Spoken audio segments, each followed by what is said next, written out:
સાચી વાત બેદડકની અંદર પિંકેશ પટેલ આપનું હાર્દિક સ્વાગત કરું છું। આપણે ભૂતકાળમાં ઘણી બધી ચર્ચાઓ કરી છે કે બાલાસિંદોર તાલુકાની અંદર જે ડમ્પિંગ સાઇટ આવી છે એ ડમ્પિંગ સાઇટમાં આજુબાજુનો જે વિસ્તાર છે એ વિસ્તારની અંદરથી જે પ્રકારે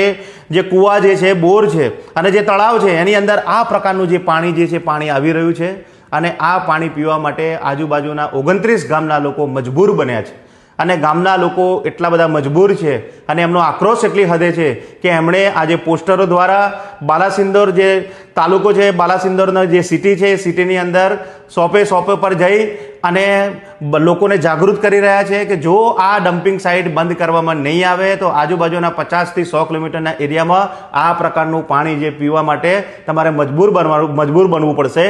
વાત એમ છે કે આ ડમ્પિંગ સાઇટની અંદર જે હેઝાર્ડ વેસ્ટ નાખવામાં આવે છે અને હેઝાર્ડ વેસ્ટના કારણે જે ગંભીર પ્રકારના રોગો જે છે એ રોગો થવાની જે શક્યતાઓ છે એ શક્યતાઓ ખૂબ પ્રબળ બની રહી છે અને જેને લઈને આ 29 ગામના લોકો આજે બહુ મોટું આંદોલન કરવાના મૂડમાં છે અને એમણે ચીમકી પણ આપી ચૂક્યા છે અને કહેવાય છે કે બાલાસિંદોરના ધારાસભ્ય દ્વારા માનસિંહ ચૌહાણ દ્વારા ઘણી બધી પ્રકારની રજૂઆત કરવામાં આવી છે છતાં પરંતુ કોઈપણ પ્રકારનો જે પગલાં લેવામાં આવ્યા નથી અને કહેવાય છે કે જે સ્થાનિક નેતા છે પિન્ટુ શાહ જે મહીસાગર જિલ્લાની અંદર મહામંત્રી છે પરંતુ એમને શું આ પ્રજાના પ્રશ્નો નથી દેખાતા અને જો ચિંટુ શાહ જે મહામંત્રી છે એમને જે પ્રશ્ન નથી દેખાતા તો સવાલ મોટો એ થાય છે કે શું સરકારમાં એમનું કંઈ ઉપજતું નથી। આ વાત સીધી સાબિત એ થાય છે કે ગ્રામજનોએ અનેક રજૂઆત કરી છે, ભાજપના નેતાઓને પણ કરી છે, ભાજપની સ્થાનિક બોડીને પણ કરી છે પરંતુ જે આ પિન્ટુ શાહ છે એ આજે બાલાસિંદોર તાલુકાના જે ગામડાના લોકો છે એની વેદના સાંભળવા માટે અસમર્થ બન્યા છે એ સીધું સાફ દેખાઈ રહ્યું છે। તો શું આવનારા સમયની અંદર આજે પિન્ટુ જય શાહ છે એ શું ગામના લોકોની વેદના જે છે વેદના સાંભળશે કે એમની જે રજૂઆતો છે,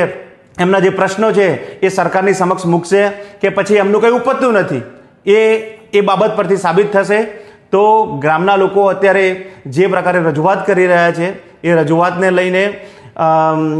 સરકાર શું પગલાં લેશે એ મોટો સવાલ ઊભો થયો છે અને ભૂતકાળની અંદર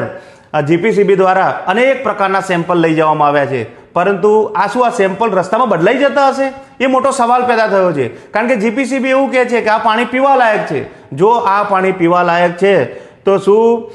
જીપીસીબીની જે ટીમ છે એ ટીમ ગ્રામજનોની સામે આ પાણીનું સેવન કરશે કે ગુજરાત રાજ્યના મુખ્યમંત્રી કે ગુજરાત રાજ્યના નાયબ મુખ્યમંત્રી છે શું આ પાણી પીશે જનતાની સમક્ષ? અને જો એ પીવા માટે સક્ષમ નથી તો પછી આ ડમ્પિંગ સાઇટને સંપૂર્ણપણે બંધ કરવામાં આવે અને બંધ કર્યા પછી પણ કેટલાય વર્ષો સુધી આની અસર રહેશે તો એનો જે ખામિયામો જે ભોગવવો પડે છે ગામના લોકોને એ કોણ,